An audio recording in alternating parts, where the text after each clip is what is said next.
eliminados a través de las heces de la vinchuca, ¿no? Y es por eso que ahí a nosotros nos llega a contagiar. Entonces prácticamente lo que vemos son estos, ¿no? Los triatomas. Los triatomas infectan, que obviamente van a estar en lo que es la parte del torrente sanguíneo, que es lo que prácticamente van a ver en la parte del laboratorio. La transmisión, ustedes ya la conocen muy bien, se hace a través de la picadura de la vinchuca hacia el mamífero. Y pues esta vinchuca, como pueden ver acá, una vez que ha ingerido lo que es la sangre, ellos defecan en el mismo lugar donde han consumido lo que es su alimento, en este caso que vendría a ser la sangre. Entonces, una vez que estas vinchucas han comido, defecan alrededor de justo donde han hecho la penetración con su piquito, y pues obviamente ahí es lo que a nosotros nos produce el prurito. Y al producir este prurito, producimos unas laceraciones a nivel de lo que es la piel, y ahí nosotros favorecemos el ingreso de lo que es el tripanosoma a lo que es el torrente sanguíneo. Obviamente hay algunas partes más vulnerables, como son las mucosas, lo que es la parte de la boca, la nariz, la conjuntiva, y sobre todo la parte de la piel, que es lo que más le vamos a dar más exposición a lo que es el tripanosoma para que pueda ingresar. Entonces, una vez que el tripanosoma ha atravesado lo que es la mucosa o la piel, nos vamos a ver que estos van a empezar a multiplicarse intracelularmente. Y pues una vez que han penetrado estos parásitos a lo que es las células, se van a empezar a multiplicar, y pues obviamente estas células en algún momento van a llegar a romper. Se va a producir una laceración, y pues estos van a ser liberados en lo que es el torrente sanguíneo, los vasos linfáticos, y a través de todo este torrente sanguíneo de lo que es la linfa van a ir a migrar los diferentes parásitos. Este ciclo se va a completar una vez que se han recogido todo lo que son las cómices de la sangre, ¿no? O sea, todo lo que el vector ha producido. Y pues obviamente esto vamos a ver que a través del torrente sanguíneo, si bien se ve multiplicando en sus diferentes etapas de lo que es el tripanosoma, vamos a ver que a través del torrente sanguíneo pues va a ir a diferentes partes, ¿no? Ya sea que va a ir a lo que es el hígado, va a ir a lo que es en la parte de otras células, pero también es algo muy importante, que el tripanosoma cruzi no solamente se va a contagiar a través de la picadura de la vinchuca. Existen diferentes formas en las cuales uno se puede contagiar. Uno, que puede ser a través de los donadores de órganos, que esta persona que esté donando esté infectada con el tripanosoma. Otro, que es muy común en lo que son las mujeres embarazadas. Hay el riesgo de que el tripanosoma atraviese la barrera hematoplacentaria, y pues el bebé que van a nacer pues puede llegar a adquirir lo que es el Chagas. Cuando se consumen alimentos o bebidas contaminadas por el tripanosoma, lo propio, y pues obviamente los accidentes en laboratorio que obviamente siempre van a ocurrir. Entonces, lo que ocurre, lo que les mencionaba, el tripanosoma cumple una fase en lo que es la vinchuca, y por ende una vez que la vinchuca ha adquirido lo que es la infección, se llegan a dividir en lo que es los tripomastigotes, llegan a los epimastigotes, y pues a través de los tripomastigotes, que es la forma en la cual la vinchuca va a empezar a eliminar a través de las heces. Esta vinchuca que ya está infectada se alimenta de un ser humano en el transcurso de la noche, y pues acá continúa su ciclo, ¿no? Entonces va a continuar dividiendo hasta que la vinchuca, pues una vez que ha cumplido todo su ciclo, pues llega en algún momento en que en el humano se llega a quedar, ¿no? Lastimosamente en el ser humano no la llegamos a eliminar a lo que es la vinchuca.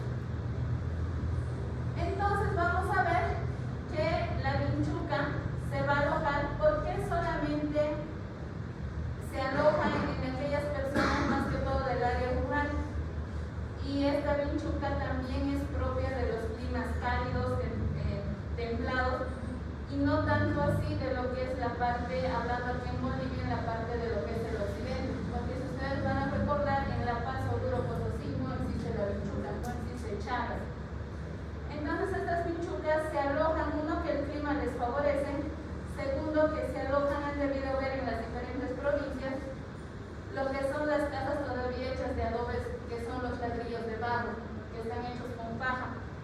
Entonces la vinchuca hace su nido en estos adobes y pues la vinchuca se queda ahí, o sea, viene a ser como su hogar. Durante el día la vinchuca no va a aparecer, no la vamos a ver a la vinchuca. La vinchuca tiene la costumbre de salir a alimentarse, pero por la noche. Y la vinchuca es muy interesante porque no vuela, planea. ¿No? Entonces esta vinchuca sale, aprovecha que estamos dormidos y pues obviamente comienza la parte de lo que es la picadura, ¿no? Y dependiendo de dónde vaya a picar, puede ser en el ojo, en el brazo o en cualquier parte que la vinchuca, como pueden ver en las imágenes, encuentre alguna superficie de la piel, ¿no? Entonces donde encuentre, ahí va a proceder su alimentación. Está en todas partes del continente, más que todo en lo que es, va desde lo que es el continente americano hasta lo que es Argentina, perdón. Entonces en nuestro continente americano el Chagas lo vamos a ver, vayan a radicar ustedes a la Argentina, México, Estados Unidos, Brasil, Panamá y todo lo demás, pues el Chagas lo vamos a encontrar. Y pues ustedes saben que hay algunos animales que más que todo como en Estados Unidos y en otros países se ven mucho estos roedores que son los armadillos, lo que son la parte de las zarigüeyas, los mapaches que los tienen como mascotas. Y estos animales vienen a ser reservorios de lo que es la vinchuca, el trypanosoma. Entonces estos, lo que van a hacer las personas que crían estos animales como sus mascotas o que trabajan en los zoológicos, se va a ver que la transmisión lo van a adquirir igual ya sea de la parte zoonótica o de la parte silvestre, que pues obviamente esto va a ser adquirido a través de una mordedura del animal o en estos casos, como pueden ver, estas son nuestras casitas que si alguna vez han ido cerca de lo que es la cordillera y demás, pues todavía existen este tipo de casitas que es donde hay más riesgo de infección. Entonces vamos a ver que la vinchuca, si bien ya está contagiada, se ha alimentado la vinchuca, pero antes de que suceda esto, la vinchuca tiene que aclimatarse, ¿no? Tiene que sufrir un episodio de adaptarse, como muchos de ustedes que son extranjeros han venido primeramente a aclimatarse aquí a Bolivia, porque la altura es diferente de los países en los cuales ustedes vienen a la altura que tenemos aquí en Bolivia, ¿no? Entonces, una vez que esta vinchuca se ha aclimatado, va a empezar a buscar comida, y al buscar comida va a empezar a edificar su nicho, que puede ser en una casa de madera, puede ser en una casa de barro o de piedra, ¿no? Que son los lugares pues, donde obviamente se van a alojar más. Y pues esto vamos a ver, si ustedes se han debido dar cuenta, el Chagas es una enfermedad de salud pública, que es una enfermedad que va a atacar sobre todo, más que todo a los pobres, porque si ustedes se dan cuenta son las áreas rurales donde pues vamos a ver esto. Y aquí en la ciudad evidentemente sí hay, pero ustedes han debido preguntar a sus abuelos y demás que ellos sí tienen Chagas, la mayoría, porque antes las casas venían haciendo de adobe, ¿no? Entonces sus abuelos tal vez en algún momento han tenido o tienen, o a lo mejor no lo tienen lo que es el Chagas. Entonces, más que todo, lo que es el programa de lo que es el Chagas, desde el año 1991, el programa Chagas ha empezado a ser una enfermedad epidémica y ha habido bastantes complicaciones, bastantes fallecimientos por esta enfermedad, sobre todo en continentes, en la parte de Sudamérica. Todos estos han ido estudiando del por qué la diseminación del Chagas y todo lo demás. Y pues han visto que fumigando lo que son las casas, haciéndoles poner reboque con yeso o haciéndoles tal vez un poquito hacerles entender sobre lo que es la patología en sí a las personas, se ha visto que con estas charlas educativas, con la parte de la comunicación y demás que hacen todos los años el programa Chagas, sobre todo que esto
chaboma es el punto donde van a estar los parásitos, donde ellos van a aprovechar para poder ingresar.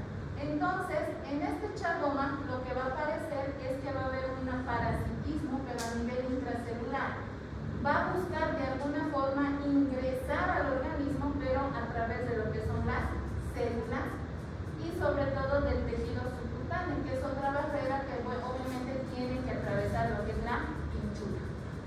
Una vez que atraviesa el tejido celular subcutáneo, va a haber los linfocitos van a empezar a acercar a lo que es al tripanosoma, y estos tripanosomas van a empezar a introducirse, a infectar a lo que son los linfocitos. Y esta penetración que va a haber del tripanosoma a los linfocitos va a ocasionar un edema intersticial. Y esto va a producir que se vayan a los ganglios linfáticos, y en los ganglios linfáticos va a haber una hiperplasia de la zona ganglionar en la cual se va a afectar. Y pues a través de estos ganglios, una vez que han entrado a la parte de los ganglios linfáticos, van a ir a través de los vasos linfáticos, a través de la linfa, y pues obviamente van a ir a todo el torrente sanguíneo. Y pues de ahí van a producir todo lo que le gusta, tiene un cierto trofismo por la parte de los músculos, sobre todo por el músculo cardíaco y sobre todo por la musculatura de lo que es el tracto gastrointestinal, que es donde ahí se van a producir las diferentes complicaciones que vamos a ver más adelante. Y pues obviamente le gusta sobre todo, una vez que se agarra de lo que es el músculo, tiene un cierto trofismo por la parte nerviosa, ¿no? Entonces eso es que acá, cuando invade lo que son las células del miocardio, al miocito, una vez que se ha incrustado, si ustedes quieren, el tripanosoma, lo que empieza es a denervar la parte del corazón. Y es por eso que se produce una miocarditis.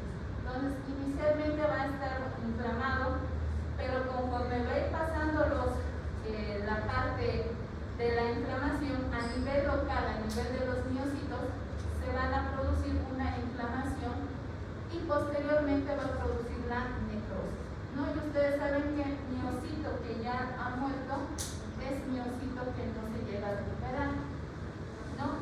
Entonces es acá que nosotros vamos a ver que el corazón cada vez va a ir creciendo cada vez más. Estos parásitos no solamente tienen trofismo por los músculos, sino también que pueden llegar a ingresar a lo que es el líquido cefalorraquídeo, y pues obviamente lo podemos llegar a detectar. Y pues en el corazón va a producir una hipertrofia ventricular, pero sobre todo del lado izquierdo, y va a producir un adelgazamiento de las paredes del ventrículo, ¿no? Y es por eso que acá ustedes van a ver que el corazón es como una bolsa de paredes delgadas. Y este crecimiento del corazón, al tener estas paredes delgadas, lo que le va a producir va a ser que este corazón, al ser tan grande, que no va a poder abastecer, si ustedes quieren, toda la sangre que le está ingresando, porque ese corazón, si bien ha aumentado su espacio, pero le está costando manejar. Ustedes saben que la sangre maneja toda la parte de la coagulación y demás, van a empezar a formarse trombos, ¿no? Y estos trombos pueden llegar a producir algún tipo de embolia o algún evento isquémico, dependiendo de dónde se vaya a localizar. Y pues obviamente también por la dilatación de la parte de las paredes ventriculares, pues obviamente va a haber un aneurisma a nivel apical que se va a llegar a formar, ¿no? Entonces, macroscópicamente nosotros tal vez no lo vamos a ver tan claro, si ustedes quieren, pero sí va a haber una inflamación a nivel de lo que es en la parte cardíaca, y pues lo va a ver con lo que son los infiltrados de lo que son los mononucleares, fibrosis intersticial difusa, una atrofia de lo que son las células miofásicas, ¿no? Entonces todo eso va a ocurrir.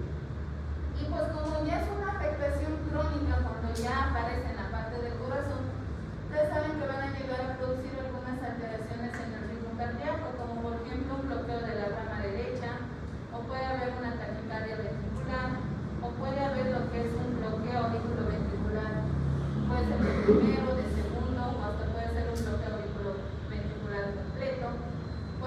bradicardias bastante importantes, una fibrilación auricular, o pueden haber incluso algunas contracciones ventriculares, ¿no? Entonces vamos a ver que en la parte cardíaca es muy importante que cuando diagnostiquen un paciente con Chagas, es muy importante que le hagan controles periódicos de la parte cardíaca.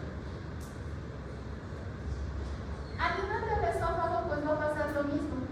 Va a haber una dilatación, va a haber una hipertrofia a nivel de lo que es el esófago, o puede ser también lo que es el colon, lo que las complicaciones vienen a ser lo que es el megaesófago y el megacolon, ¿no? Y pues obviamente en la microscopía se va a ver lo mismo que en la parte cardíaca. Van a ver lo que son las lesiones inflamatorias con el infiltrado de los linfocitos. Y pues a nivel de lo que es el esófago, todo lo que es el intestino grueso, existen unos plexos que son los plexos de Auerbach. Estos plexos de Auerbach lo que va a hacer es que van a estar disminuidos en su número neuronal, ya que estos trypanosomas lo va a empezar a destruir. Y es por eso que existe esta dilatación, este crecimiento de lo que es el esófago y lo que es el colon, ¿no? Entonces, es por eso que acá, en esta parte, cuando ya el plexo mientérico está destruido, pues va a haber la presencia de lo que es la fibrosis periganglionar y va a haber también intraganglionar. Entonces, todo esto va a hacer que el esófago y el colon pues vayan creciendo. Y pues a nivel parasimpático también va a afectar no solamente a lo que es el esófago y el colon, sino también a lo que es la parte de los uréteres, lo que es la vía biliar y lo que son las vísceras, ¿no? Entonces, si se dan cuenta, dependiendo de dónde se vaya a alojar su nicho ecológico, pues el Chagas va a tener su complicación. Las manifestaciones clínicas lo vamos a dividir en un Chagas agudo y en un Chagas crónico. Y en medio de estos dos existe un Chagas latente. El Chagas agudo como tal, en la parte de los adultos no lo vamos a llegar a ver.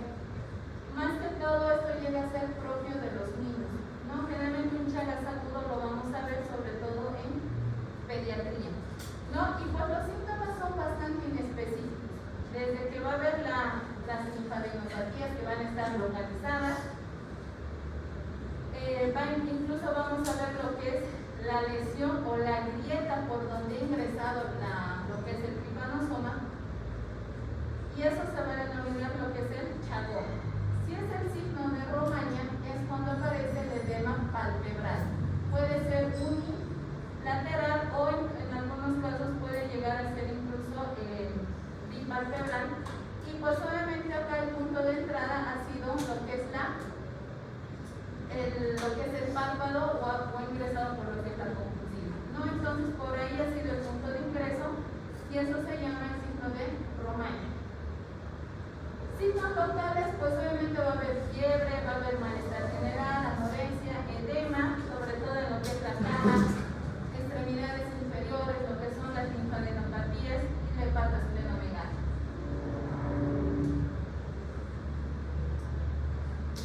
Si el Chagas en el trypanosoma, en una parte aguda, la carga viral o la parasitemia en este caso llega a ser bastante importante y se aloja directamente en el corazón, estos pacientes llegan a ser una miocarditis grave y pues obviamente es prácticamente mortal, ya que estos pacientes desarrollan muy rápidamente lo que es una insuficiencia cardíaca congestiva. Y pues estos niños, pues por el crecimiento y inflamación que se está llevando a nivel cardíaco, pues estos niños incluso llegan a fallecer. A nivel de cerebro, una meningoencefalitis que es rara, pero que sí se puede llegar a presentar. En pacientes que no han sido tratados más o menos en 6 a 8 semanas, hay una parte aquí que es muy importante lo que les decía. Estos pacientes pueden entrar a una fase indeterminada o a una fase latente, donde el Chagas, si ustedes quieren, más que todos los pacientes les van a decir, mi Chagas se ha dormido, ¿no? Entonces, ¿eso qué significa? Que el Chagas, este trypanosoma se mantiene inactivo, y al mantenerse inactivo, pues lo único que está haciendo es detener, si ustedes quieren, lo que es la parte de la enfermedad. O sea que en esta etapa de latencia o en esta fase indeterminada va a haber lo que es la ausencia de los signos y síntomas. O sea que el paciente acá está totalmente sano, ¿no? O sea, no va a tener ninguna sintomatología. Pero si nosotros le hacemos lo que son los anticuerpos para el Trypanosoma cruzi, sí lo vamos a poder detectar. Entonces, para que no se les olvide, el chagoma es solamente la parte de la inoculación que hay un aumento de lo que es el volumen en cualquier sitio de lo que es la piel. Pero lo que es el Romaña, el ojito que no se les olvide nunca, que ese se llama palpebral, que ustedes van a ver, y obviamente el ingreso ha sido a nivel de lo que son los párpados o de la conjuntiva, ¿no? Entonces eso siempre ustedes semiológicamente no se tienen que olvidar. En la parte de lo que es la cardiopatía chagásica, pues solamente para que el paciente llegue a esta etapa, pues tiene que pasar tal vez muchos años, ¿no? Y pues obviamente vamos a ver que acá se van a ver algunos trastornos de lo que es el ritmo. Los pacientes pueden llegar con una bradicardia, pueden llegar con una fibrilación auricular, o pueden llegar incluso con signos de insuficiencia cardíaca, o en algunos casos con un tromboembolismo. Y pues obviamente ya cuando el paciente nos indica que tiene mareo, que tiene síncope, convulsiones o incluso toda esta sintomatología, si ustedes le llegan a ocultar, su corazón está demasiado lento, le hacen un electrocardiograma y pues resulta que tiene tal vez una bradicardia severa o un bloqueo auriculoventricular, ya sea de tercer grado, o inclusive está haciendo una arritmia cardíaca. Y pues obviamente estos pacientes con esta sintomatología requieren lo que es marcapaso, ¿no? Esta miocardiopatía pues va a dar lugar a una insuficiencia cardíaca. Vamos a ver que ambos ventrículos van a crecer ya en una fase avanzada, ¿no? Donde ya incluso acá no solamente va a ocupar el lado izquierdo, sino también va a ir al lado derecho. Y como vamos a ver en la imagen, este corazón llega a crecer bastante, ¿no?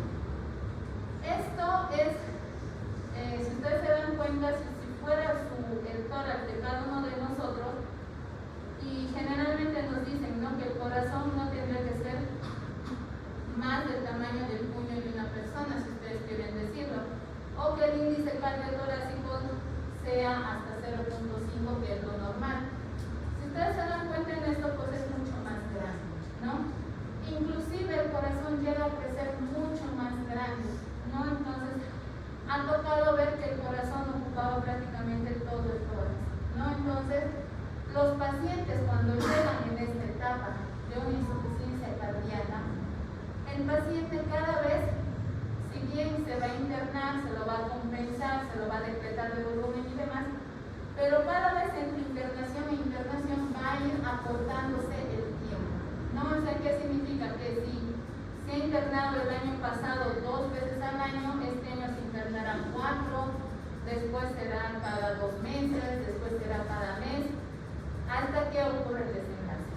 Lastimosamente, como han debido ver en cardio, para esta patología de la insuficiencia cardíaca, no hay un tratamiento que nos diga que con este fármaco se va a detener, sobre todo en la parte de la cardiopatía chagásica, se va a detener el crecimiento o se va a eliminar los síntomas de la insuficiencia cardíaca.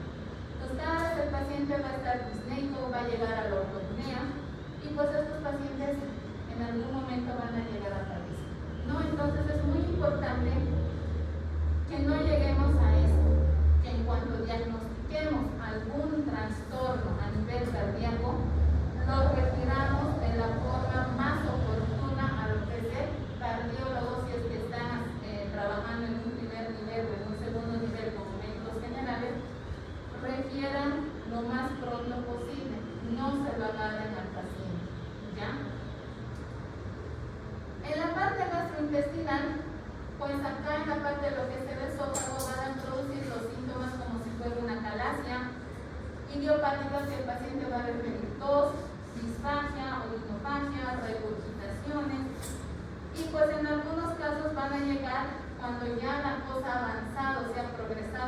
demasiado, pues vamos a ver que va a ingresar este esófago una disfunción esofágica. O sea que aquí el paciente no va a poder ya ni deglutir su saliva y va a haber una hipersalivación.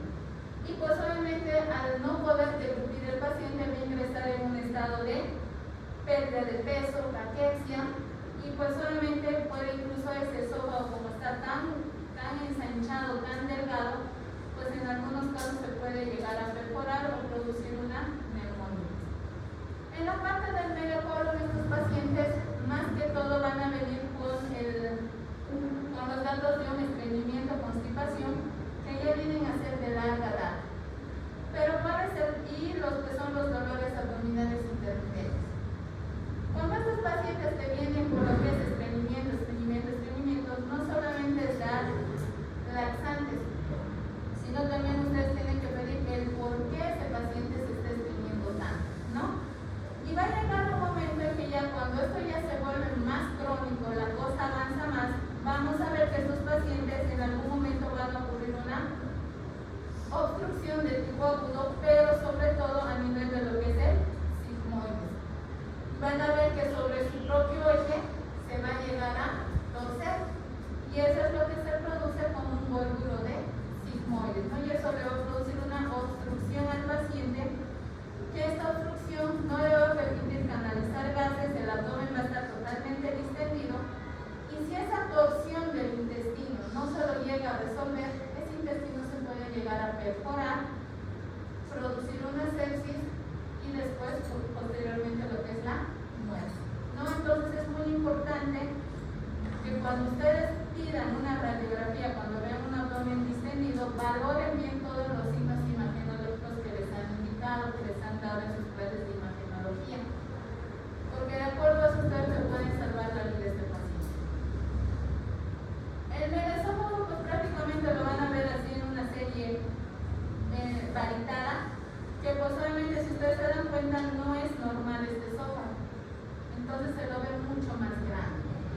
En la parte de lo que es el colon, si bien normalmente se lo ve con sus austras y demás, pero acá pueden ver que prácticamente no hay las austras que se ven, y pues obviamente se ve lo que es el colon ensanchado y pues obviamente alargado, ¿no? Entonces es lo que le produce al paciente constipación.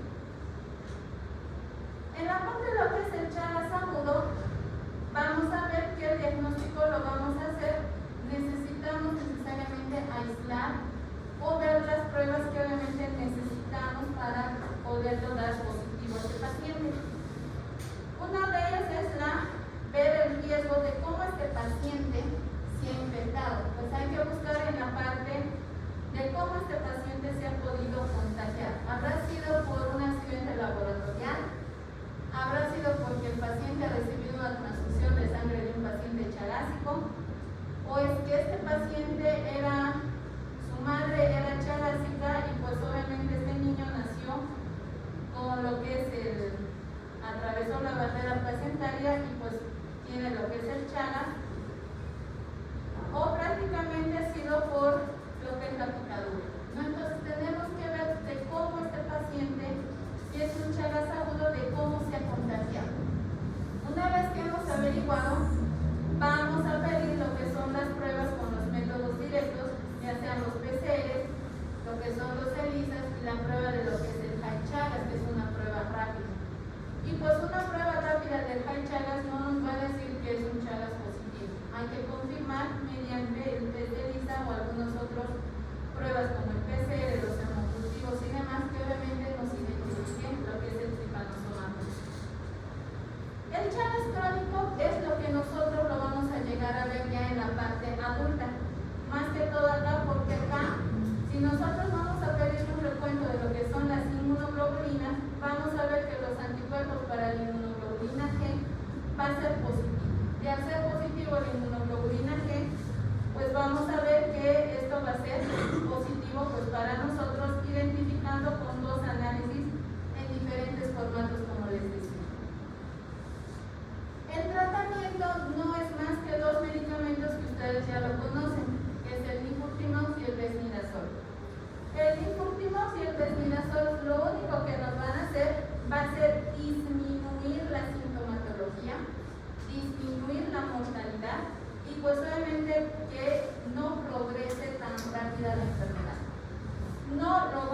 llegar a curar a ese paciente. Eso quiero que entiendan. Hay muchos pacientes que les dicen que han sido curados del Chagas, pero les dicen que les hagan un control y sigue saliendo positivo. ¿No? Entonces es muy importante que ustedes, antes de que empiecen lo que es el tratamiento, aparte de explicarles todos los efectos secundarios que van a causar estas tabletas, indicarle que solamente vamos a volver, o si ustedes quieren tratarlo de volver en una fase latente, ¿no? Que ese trypanosoma se mantenga dormido, si ustedes quieren, y pues no produzca las infecciones, las complicaciones que van a ocurrir más adelante. ¿No? Entonces vamos a ver que los efectos secundarios que va a traer vienen a ser lo que son molestias digestivas, náuseas, vómitos, pérdida de peso, dolor abdominal. Les puede causar un poco de insomnio, intranquilidad, fasciculaciones, parestesias, hasta incluso producir convulsiones. Entonces es muy importante que ustedes le expliquen esto al paciente, porque va a llegar un momento en que el paciente va a volver y pues obviamente les va a decir que le han hecho mal el tratamiento, ¿no? Y obviamente estos medicamentos se ajustan de acuerdo al peso del paciente. En lo que es el caso del nifurtimox, de 8 a 10 miligramos por kilogramo de día, más o menos se da por 90 a 120 días el tratamiento.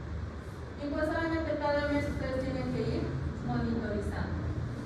En lo que es el Vesnidazol, pues prácticamente no se ha visto tasas de curación, pero sí es el fármaco más utilizado, más que el nifurtimox, nada más que estos tienen como efectos secundarios de lo que son los exantemas, neuropatía periférica y lo que es la granulocitosis. La dosis se da 5 miligramos kilopeso día a razón de 60 días. Entonces, por este tiempo, estos pacientes, en la parte de lo que es el Chagas agudo, sí podemos llegar a tener una curación, ¿no? Pero en un Chagas crónico no vamos a lograr lo que es la curación. ¿Cómo vamos a hacer el control de lo que es la enfermedad del Chagas?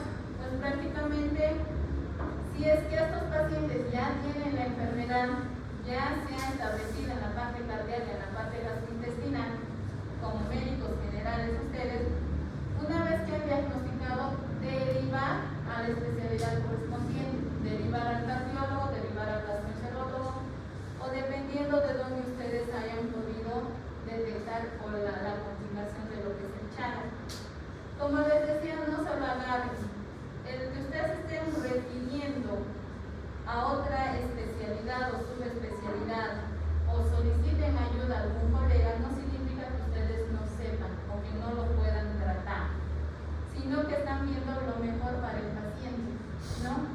Y pues obviamente en los pacientes cardíacos es muy importante que ustedes, como ya les decía, les hagan sus controles periódicos de los pacientes. Si no es cada 6 meses, por lo menos anualmente una radiografía, un electrocardiograma, pues obviamente van a ver la parte de cómo se está controlando la parte cardíaca. Estos pacientes necesariamente por la formación de lo que son los trombos y demás necesitan ser anticoagulados. Y ustedes como médicos generales pues no van a manejar adecuadamente los anticoagulantes por vía oral. Y eso lo maneja o es el cardiólogo o es el hematólogo. Entonces no se metan a dosificar fármacos que obviamente no saben o tienen desconocimiento de lo que es la dosis. Porque los anticoagulantes, sobre todo la warfarina, se hace controles con lo que es el laboratorio y cada vez se va reajustando la medicación. No es que el paciente va a tomar una tableta de warfarina indefinidamente, ¿no? Entonces ahí es donde ustedes tienen que ver, ¿no? Entonces vamos a ver que estos pacientes en algún momento su bradicardia va a ser tan severa o pues va a llegar a producir un bloqueo completo y estos pacientes van a llegar a utilizar lo que son los marcapasos. ¿Cuándo el paciente va a requerir marcapaso? Cuando el paciente tenga mareos, tenga síncope y pues obviamente a la ocultación el corazón esté latiendo bastante lento. La única alternativa de esto pues prácticamente llega a ser lo que es el trasplante cardíaco. Lastimosamente aquí en nuestro medio no se hace trasplante cardíaco. Sí, hace unos 20, 30 años atrás sí se hizo el primer trasplante cardíaco aquí en Cochabamba de un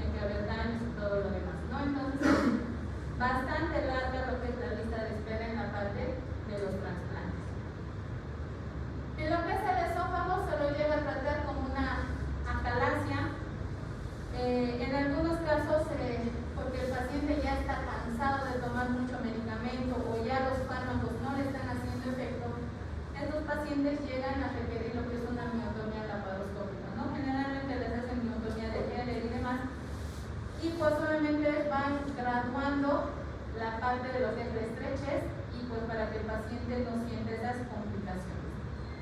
En la parte de lo que es el megacolon, inicialmente sí podemos tratar con lo que es una dieta rica en fibra, lo que es algunas veces darles ocasionalmente algún enema, algún laxante, pero ya cuando ya el paciente se llega a constipar, llega a tener impactaciones fecales, porque por ser tan ancho y largo el intestino, las heces se van a empezar a acumular, pues en estos casos cuando hay una impactación fecal, se llega a hacer lo que es la parte de lo que es la proctolisis, ¿no? O sea, tenemos que destruir todas esas heces que están bastante duras y en algunos casos incluso han tenido que retirar de forma manual las heces, ¿no? Porque es bastante el dolor que estos pacientes requieren por lo que no han defecado por días, incluso semanas sobre todo, ¿no? Y pues vamos a ver que en estos pacientes, cuando ya empiezan a borbularse, inicialmente el tratamiento es hacer una rectosigmoidoscopía y hacer la devolvulación mediante rectosigmoidoscopía. Inicialmente llega a funcionar, pero cuando ya se va haciendo más frecuente lo que son los vólvulos, el paciente tiene que ingresar a la cirugía y pues obviamente hacer lo que es una reducción o de acuerdo a lo que el cirujano encuentre en lo que es en la parte quirúrgica. Entonces, todo paciente que les llegue constipado o que les llegue con distensión abdominal, lo que ustedes tienen que pedir es una radiografía. Y esto es la imagen en radiología. ¿Cómo se conoce esta imagen? El signo del grano de café. Y eso es propio de lo que es un vólvulo, una obstrucción intestinal baja, ¿no? Entonces, eso ustedes tienen que saber. Y aparte de eso, si pueden llegar a observar, hay imagen en miga de pan, y eso significa que hay heces acumuladas en lo que es el intestino, ¿no? Entonces, todo eso ustedes lo tienen que poner en práctica de todo lo que ustedes están avanzando. En la parte de prevención, pues ya habíamos mencionado al principio que posiblemente hay que hacer la parte de la desinfección de las casas mediante algunos pulverizadores insecticidas, ver la parte de lo que es el cribado serológico con la parte de los donantes de sangre, con los donantes de órganos y pues obviamente de alguna forma cortar la transmisión. El pronóstico, si es un paciente, estamos hablando de un Chagas agudo que habíamos mencionado, que en los niños, en la parte aguda, si el Chagas llega a ser curable, que es en la única etapa, ha tenido un resultado bastante satisfactorio, ¿no? Entonces vamos a ver que estos pacientes, los que no llegan a complicarse y demás, y llegan a una curación del 100% en esta parte, pues hay que hacerle lo propio sus controles, ¿no? Pero ya cuando afecta en la parte de lo que es la parte cardíaca, pues ya aquí la cosa se vuelve un poquito más, se empieza a complicar. Y en lo que es la parte del Chagas crónico, pues acá ya no tenemos mucho que ofrecerle al paciente, ¿no? Generalmente un 10 a 30% de estas personas llegan a ser chagásicos. Si ustedes los tienen todavía sus abuelitos, los que han vivido aquí en Cochabamba, Sucre, que es bastante frecuente lo que es el Chagas, pregunten a sus abuelitos cuántos de ellos tenían Chagas y a lo mejor les van a decir que sí tienen y que pues nunca les ha producido ninguna molestia, o tal vez algunos de ustedes tengan un abuelito que está enfermo del corazón y demás, entonces o esté constipado, entonces ahí ustedes van a poder ver esa parte. Pero por lo demás, aparte de lo que son las complicaciones, si las sabemos manejar y demás, pues y referir de forma apropiada a lo que es estos pacientes, pues lo vamos a beneficiar de muchas cosas. ¿Hasta ahí tienen alguna duda, pregunta? No. Entonces vamos a ver otra enfermedad que viene a ser lo que es el paludismo, que es otra parasitosis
Y en algunos casos, cuando llega a ser crónica la parte de lo que es el Plasmodium falciparum, cuando ya vivimos en un país o en una zona endémica, pues por la lisis de los glóbulos rojos, pues se va a producir una anemia intensa.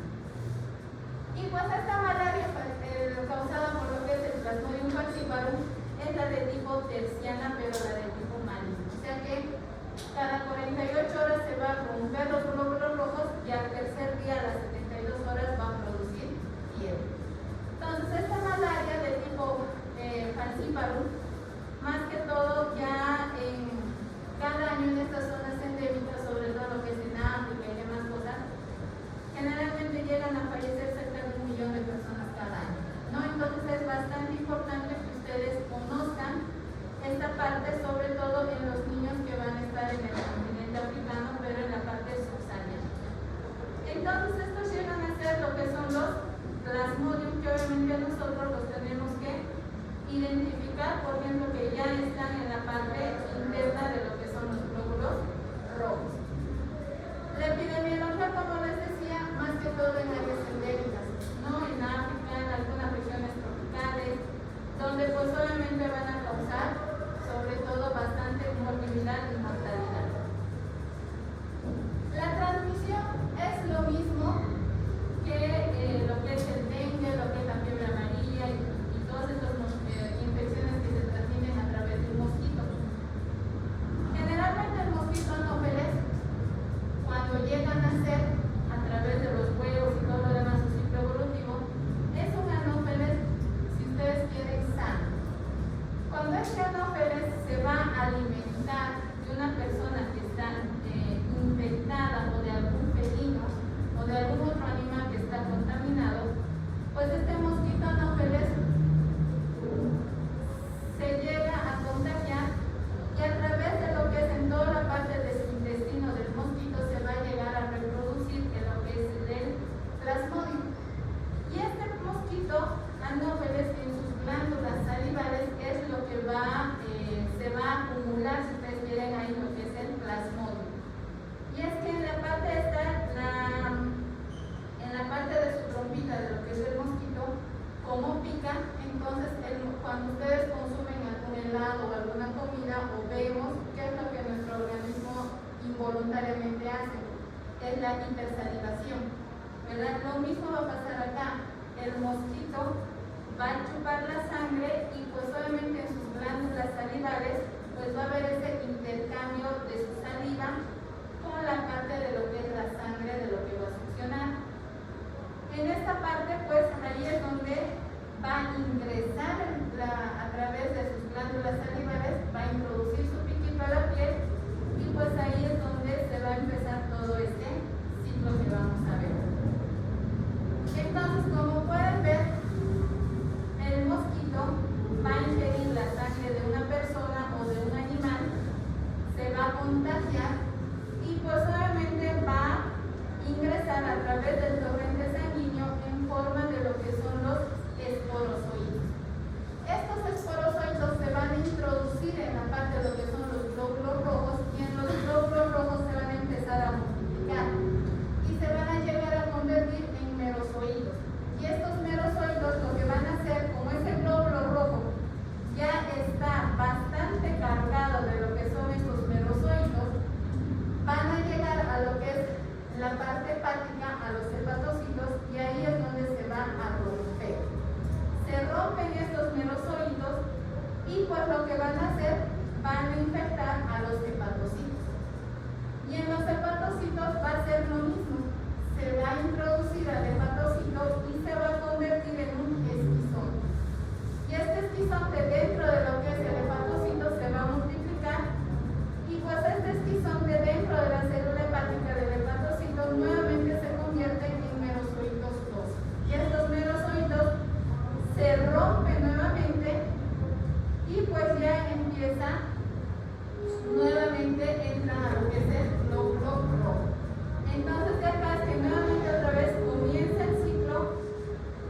infectar de este humano que ya está infectado, pues en el mosquito también se va a producir su quiste, su ciclo, pero de la forma asexual, ¿no? Entonces acá el mosquito también va a alojar en lo que es toda la parte de su torrente circulatorio, ver a la parte intestinal, y pues al final su reservorio en la parte del mosquito vienen a ser en las glándulas salivales. Este es el mosquito anófeles. Si ustedes se dan cuenta, tiene una coloración parduzca, donde sus alas son transparentes y si pueden llegar a ver, tienen unas manchas oscuras. No, esa es la característica del mosquito anófeles, que es diferente al Aedes aegypti y a los otros tipos de mosquitos. Las manifestaciones clínicas pues es variable, ¿no? Generalmente el periodo de incubación va a ser entre 10 a 14 días o dependiendo del tipo de plasmodium que obviamente se haya transmitido la enfermedad. Puede ser el falciparum, puede ser vivax, ovale, malariae o el novodensky también. Y pues obviamente estos ya de 10 a 14 días pues llegan a producir todo lo que es la parte de su ciclo de reproducción. Y pues cuando inicialmente ya entra lo que es el mosquito al torrente, el plasmodium al torrente circulatorio, va a haber fiebre, ¿no? Y de acuerdo si es el plasmodium, lo que es el vivax y lo que es el ovale, generalmente estos llegan a ser alzas térmicas cada 72 horas. Pero en cambio lo que es el falciparum llega a ser cada 72 horas. El malariae, el plasmodium es la terciana y el malariae viene a ser lo que es la cuartana. O sea que el malariae, si bien es una fiebre, es una benigno, pero su ciclo va a ser cada 72 horas, que va a alisar los glóbulos rojos y al cuarto día va a producir lo que es la fiebre. Entonces vamos a ver que es de acá que les conocen como terciana y cuartana, por esta razón, de que al tercer día y al cuarto día van a hacer fiebre estos pacientes. Pero también estos pacientes, si bien la fiebre es la sintomatología inicial que va a aparecer, estos pacientes se van a quejar de cefalea, se van a quejar de malestar general, va a haber fatiga. Estos pacientes llegan a tener incluso náuseas, vómitos, sudoración que va a ser bastante frecuente.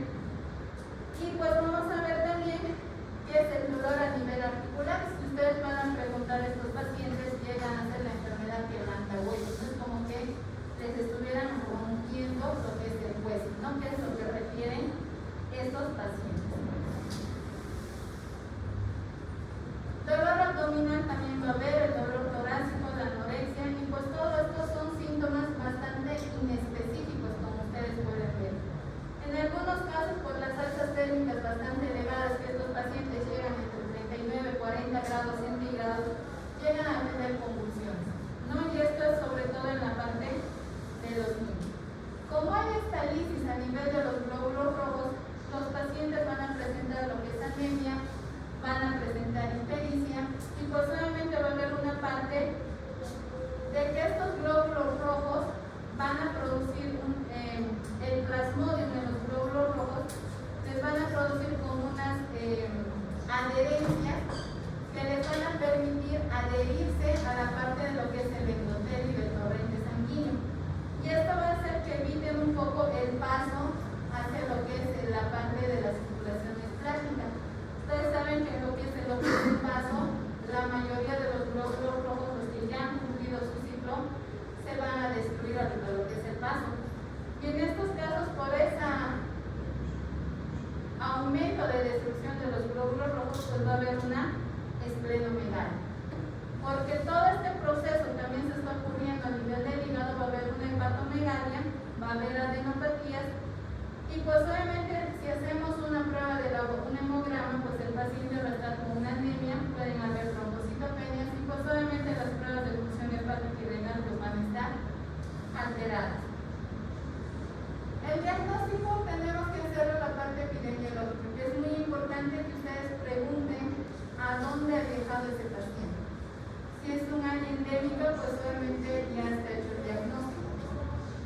Y pues obviamente de preguntar qué medios de protección ese paciente ha utilizado, ¿no? Si ha sido, han utilizado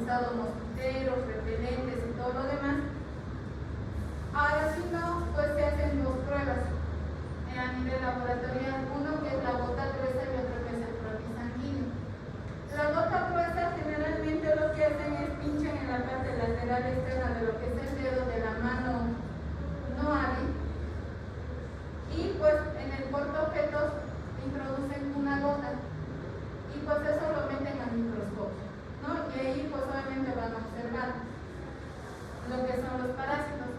En relación a lo que es el frotis sanguíneo, si bien se lo hace igual con una gota, pero si ustedes se han dado cuenta, no sé si han hecho en la parte de bioquímica, generalmente con el portaobjetos le ponen la gota y con el otro portaobjetos arrasan lo que es la gota.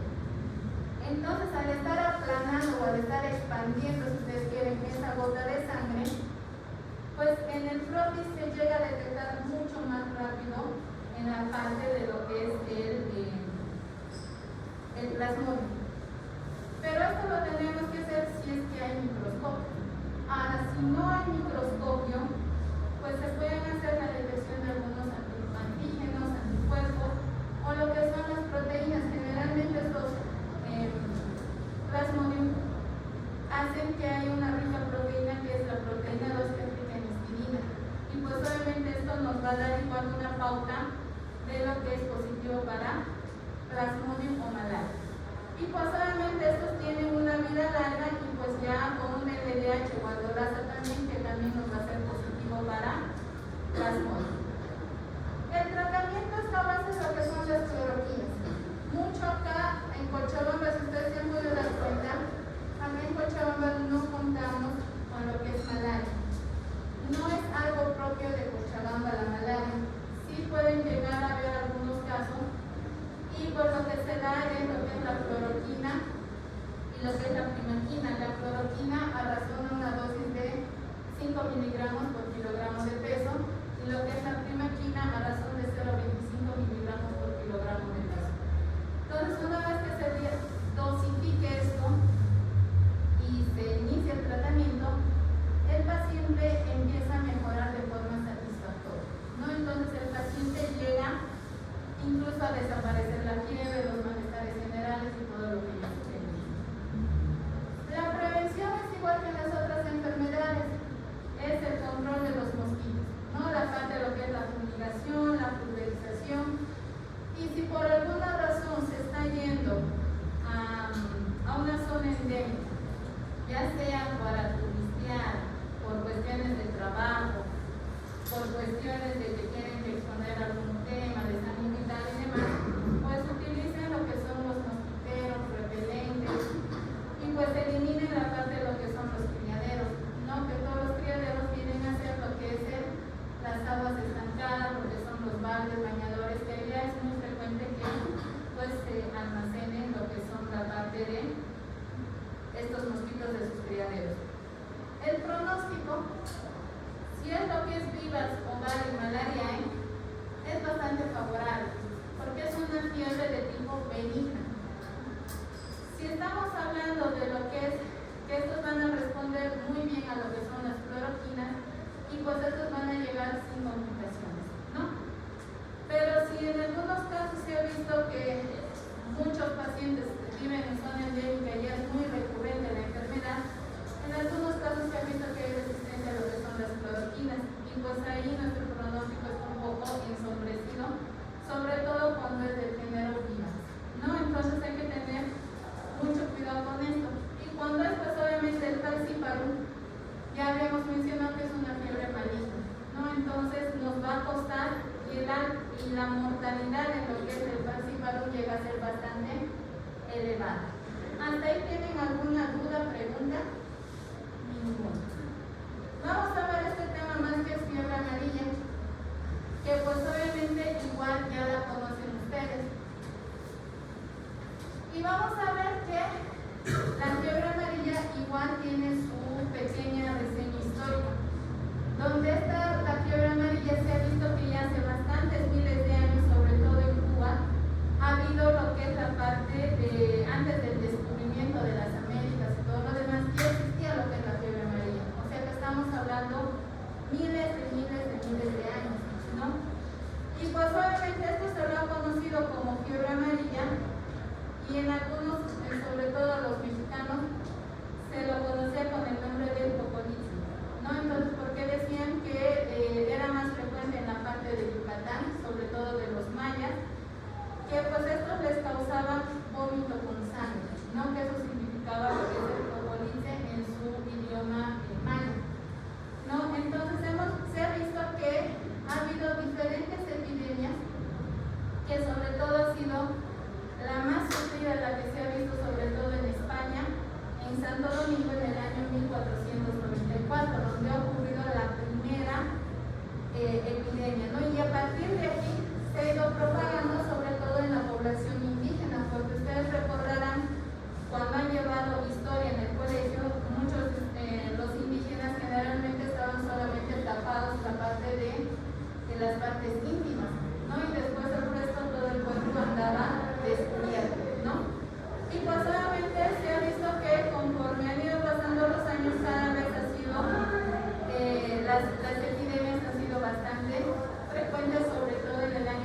en la fisiopatología se ha visto que había la crisis de los glóbulos rojos y todo eso, estos pacientes eran icterios, estaban amarillos, ¿no? Entonces, para poderla distinguir de alguna forma, la han denominado fiebre amarilla, ¿no?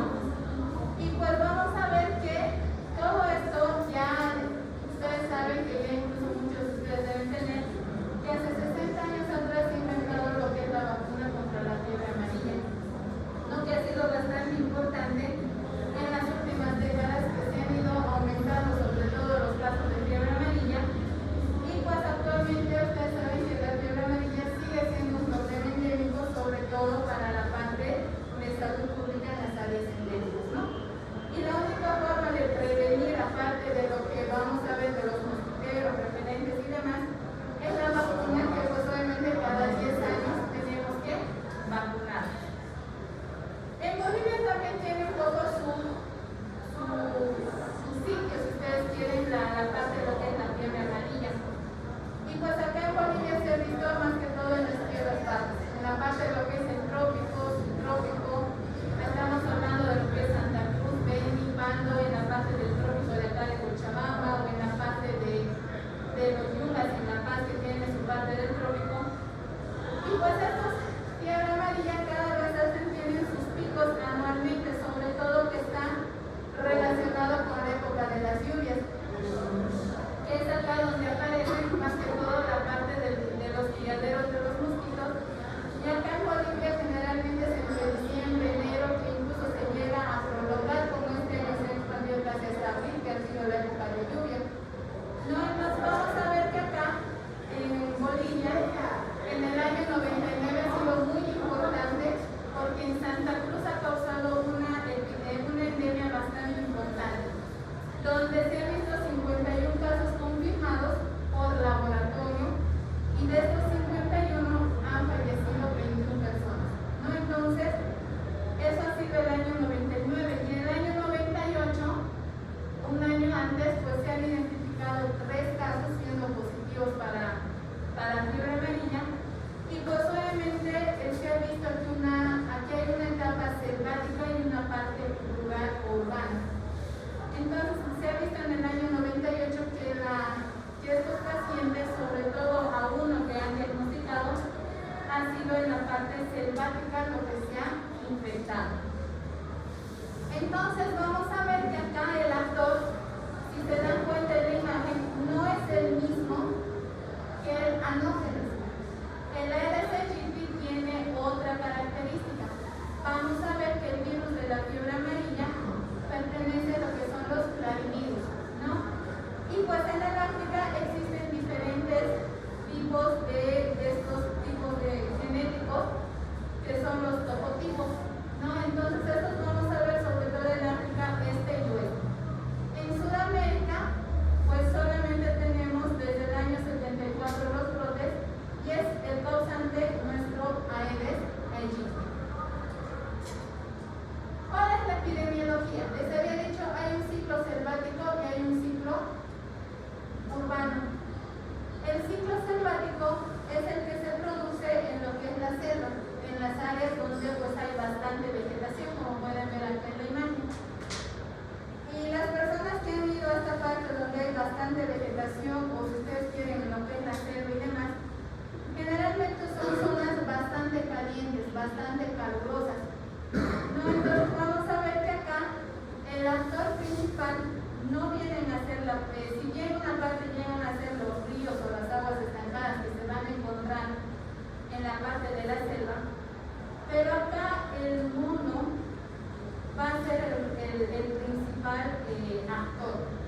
¿Por qué? Porque el mosquito le va a picar al mono, y a veces nosotros, como somos tan curiosos, estamos viendo por primera vez al mono, lo queremos tocar o lo queremos sacar foto y demás, y a veces el monito se pone inquieto, irritable, y nos llega a rascar o nos llega a morder. Y pues en estos casos, pues incluso nos puede llegar a contagiar. Entonces, si nosotros estamos en un área selvática y nos vamos con ropa inapropiada, o sea, con poleras manga corta, nos vamos con un corto, con sandalias y todo lo demás, pues estamos viendo bastante, le estamos dando bastante piel a lo que es el mosquito.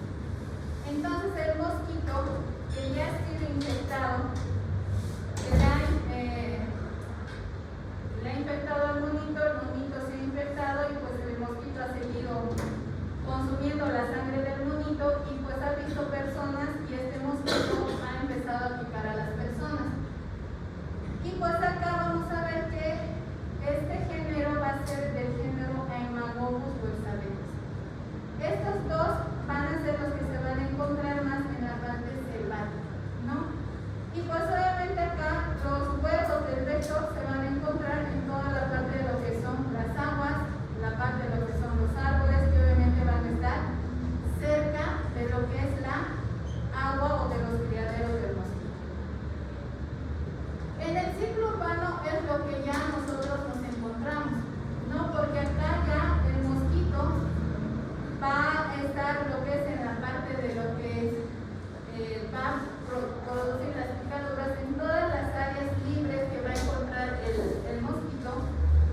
Y pues solamente, como les decía, va a haber un ciclo extrínseco en el cual aquel mosquito va a transmitir la infección a un ser humano susceptible, o sea, un ser humano sano que pues obviamente le está dando, que tiene mucha piel para que el mosquito pueda escoger de dónde posar y pues obviamente alimentarse. Y pues vamos a ver que este mosquito en algún momento, cuando las personas no tienen un agua potable, estas personas acumulan lo que es el agua, ya sea en los baldes, en algunos casos en las llantas lo llegan a botar las llantas que ya no sirven y las aguas se acumulan, o en algunos depósitos y demás, macetas y todo eso donde encuentre el agua para estancarse. Ahí es donde el mosquito va a poner sus huevos y pues obviamente estas aguas, el tiempo de sequía le va a ser muy favorecedor al mosquito. Y pues esto le va a durar durante un año más o menos estas aguas. Y esto es donde el mosquito se va a empezar a multiplicar. Entonces habíamos dicho que hay un ciclo selvático, que es por el Haemophilus boissavetes, y lo que es el ciclo urbano, que es más que todo por el Aedes aegypti, ¿no? Que es lo que obviamente nosotros lo vamos a ver. La transmisión, una vez que ingresa lo que es el mosquito nos ha picado el Aedes aegypti, pues vamos a ver que necesita 24 a 48 horas para que aparezca toda la sintomatología. Va a haber desde lo que es fiebre, que va a durar unos 3 a 5 días, y va a ir una parte de lo que es un ciclo extrínseco. Este ciclo extrínseco va a durar entre 9 a 12 días. Y pues acá el mosquito se va a mantener infectado o puede llegar a ser en su parte adulta durante 4 días y en algunos casos puede llegar a prolongarse hasta 30 días que este mosquito va a permanecer en el ambiente pero infectado. ¿No? Entonces vamos a ver que esto nos va a adquirir un cierto grado de inmunidad por el largo tiempo que se va a producir y si es que va a haber una segunda vez, una segunda infección, pues solamente vamos a tener ya un cierto grado de inmunidad, porque esta inmunidad es una inmunidad pasiva que nos va a durar 6 meses. Aparte de lo que es la fiebre, estos pacientes generalmente va a ser algo inespecífico, porque el 85% de los pacientes que van a enfermar lo que es la fiebre amarilla es una enfermedad autolimitada, o sea que el parásito ingresa, se reproduce y todo lo demás y después se lo llega a eliminar dejando un cierto grado de inmunidad. Pero del 100%, si bien el 85% se salva y pasa como si nada, el 15% se llega a complicar con algunos casos de hemorragia, y esto nos va a llegar a una mortalidad más o menos de un 50-60% cuando la fiebre amarilla se transforma en hemorragia. O hay lo que es la fiebre maligna, sobre todo cuando ya el paciente acaba de tener compromiso hepatorenal o haber compromiso cardíaco, o el paciente está en un shock de tipo hipovolémico.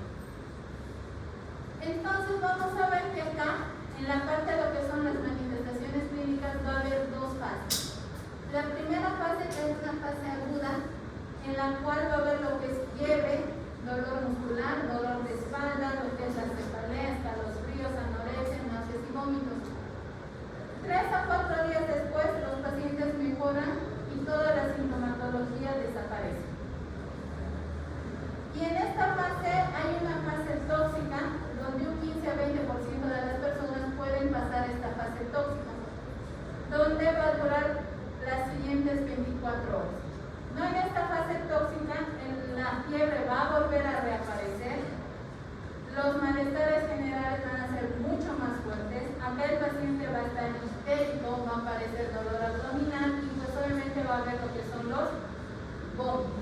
A nivel del hígado van a haber algunas alteraciones, a nivel del riñón lo propio. Y pues ustedes saben que el hígado, si bien es un órgano macizo, pero también se encarga de la parte de lo que es la coagulación, de los factores de la coagulación, que es una función bastante importante de lo que es el hígado. Y pues al haber alteración hepática, estos pacientes van a tener la tendencia a producirse hemorragias extensas. Y pues obviamente se lo va a ver a nivel de la conjuntiva o a nivel de lo que es la piel en la parte de las petequias. Y en algunos casos pues el sangrado se va a manifestar también por lo que es la boca, la nariz, ¿no? Entonces es muy importante o a nivel de lo que es gástrico, que todo paciente que sea diagnosticado de fiebre amarilla pues lo mantengan en observación. Obviamente la función renal se va a deteriorar y estos pacientes, si nosotros les pedimos un examen de albúmin-uria, pues obviamente va a salir positivo y estos pacientes, si no se llega a controlar esta fase en la parte de la falla renal, estos pacientes pueden llevar una fase anúrica y pues obviamente el paciente entra en una insuficiencia renal, donde ya estos pacientes pues tienen que ingresar a diálisis, ¿no? Y pues vamos a ver también que esta enfermedad, si ustedes se dan cuenta, no es tan específica con la parte de lo que es la sintomatología.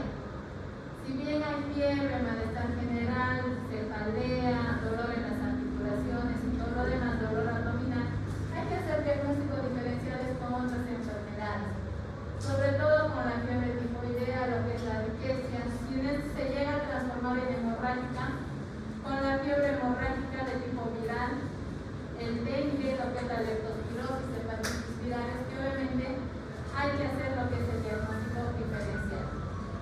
Apoyos laboratoriales, hay que hacer lo que es la detección de lo que es la parte de lo que es la enfermedad. Lo vamos a dividir la fiebre amarilla en algunas etapas.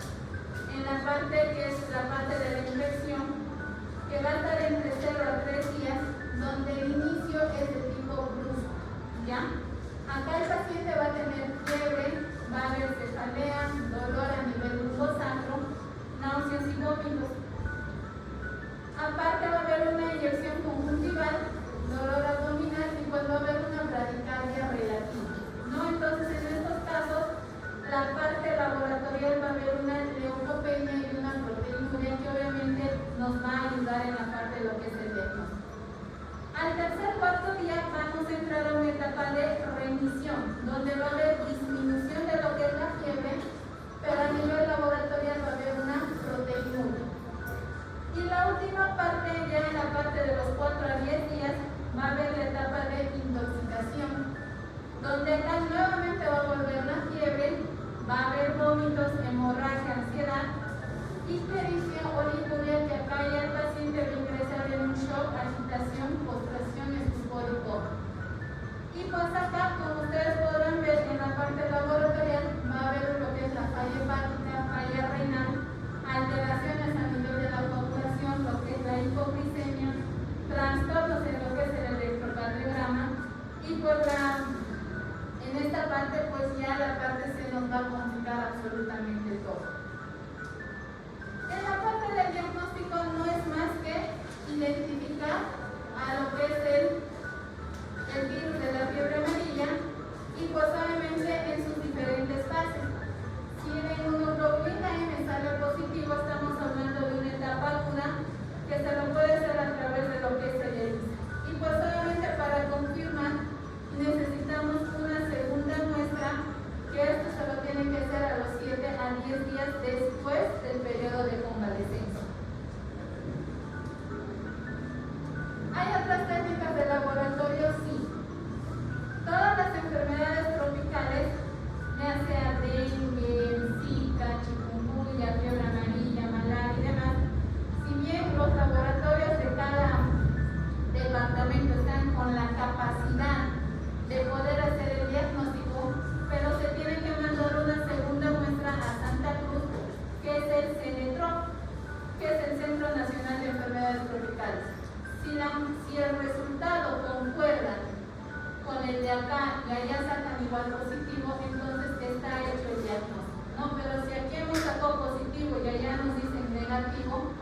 Entonces, obviamente, ellos que están más constantes de lo que es estas enfermedades, pues obviamente nos dirán que algo ha pasado, ha habido tal vez alguna lectura errónea o ha habido un falso positivo. ¿Qué es lo que tenemos que considerar de lo que es la fiebre amarilla? Uno, que tenemos que hacer un examen general de orina diario. Por esto de lo que es la presentación de la proteína, que ustedes han visto que está presente desde el inicio. Y pues una vez ya que si no hemos podido controlar esta proteinuria, nosotros debemos referir a lo que es al nefrólogo para que nos colabore. Segundo, tenemos que ver la severidad de los síntomas. Si este paciente está yendo bien, pero al segundo, tercer, cuarto día se nos está complicando, pues tenemos que ver la forma de transferir a ese paciente a un segundo o un tercer nivel dependiendo de la severidad de los síntomas. Tenemos que ver el pulso, controlar lo que es la temperatura y pues ver todos estos episodios. Ya habíamos visto que siempre hay que pedir lo que es la albuminuria y pues hay que hacer los controles periódicos, ver el grado de ictericia y ver sobre todo estar atentos a la parte de lo que son las manifestaciones hemorrágicas. Entonces, el flujograma, ¿cómo es? El paciente ingresa y acá tenemos que ver dos cosas. Si el paciente presenta síntomas, lo tenemos que internar directamente. Pero si el paciente no tiene síntomas, tenemos que solicitar las pruebas de laboratorio y ver si está alterado, ya sea lo que es la parte hepática, laboratorial, de coagulación y todo eso, lo tenemos que internar. Pero si sale normal, se le da tratamiento y se le dice que retorne en 24 a 48 horas. Si ese paciente no tiene ninguna alteración y su resultado no sale negativo, pues ya lo damos de alta. En la parte de lo que es el tratamiento, no existe tratamiento para la fiebre amarilla. Tratamiento sintomático. Si tiene fiebre, le daremos antipiréticos. Si durante este periodo viral nos aparece una infección bacteriana, pues añadiremos lo que son los antibióticos.